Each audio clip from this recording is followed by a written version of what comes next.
டேய் நீ பயப்படாம இரு, நான் இருக்கேன். வக்கீலுக்கு கூப்பிட்டுருக்கேன், வந்துடுவார்.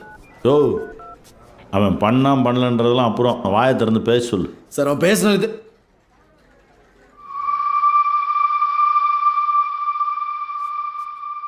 டேய் நீ எதுவும் பண்ணல. அண்ணே, தேட்டருக்காரனை நான் தானே கொன்னேன்.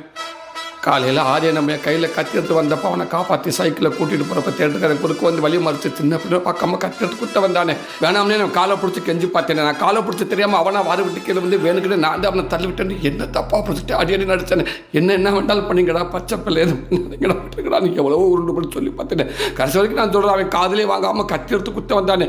நீ எங்கள் குடும்பத்துக்குள்ளே வந்ததுக்கு அப்புறம் தானே எங்கள் குடும்பமே நாசமாக போச்சுன்னு அவன் தலைமுடியை பிடிச்சி தரதான் இழுத்துட்டு வந்து தலையை ஒரு சுற்றி மரத்தில் ஓங்கி முட்டி கயிறு எடுத்து கழுத்தப்பட்டு இருக்கு கொன்னே விட்டேன்.